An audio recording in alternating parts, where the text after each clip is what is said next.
et nos experts. À tout de suite.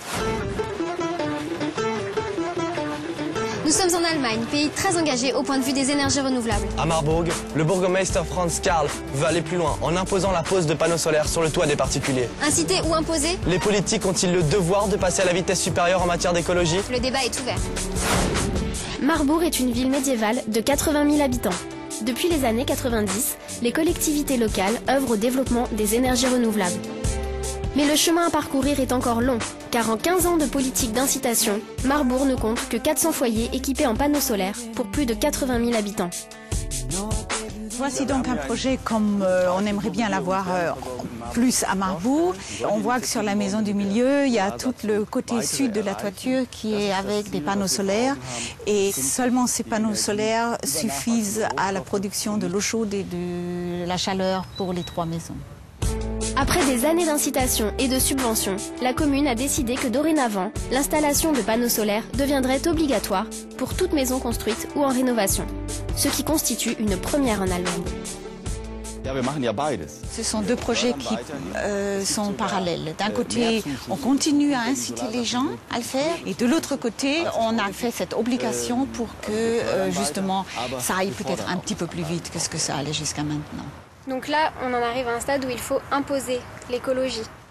C'est le rôle des politiciens d'avoir une vision et de savoir ce qui va se passer dans 20 ans. C'est à nous de le prévoir. Et si les grandes orientations de cette charte font plutôt l'unanimité, son caractère obligatoire suscite encore la polémique au sein de la commune. Polémique qui lui vaut déjà une petite notoriété. C'est un article plutôt positif ou... Oui, c'est un article positif. Et on a été submergé par les réactions d'abord aux environs de Marbourg, puis après à toute l'Allemagne, après l'Europe et maintenant même dans le New York Times. Est-ce que vous avez été surpris de cette ampleur, de cet impact?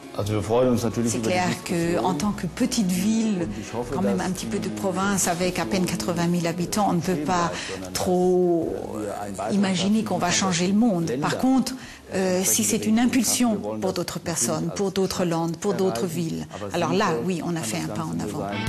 La charte est entrée en vigueur le 1er octobre 2008.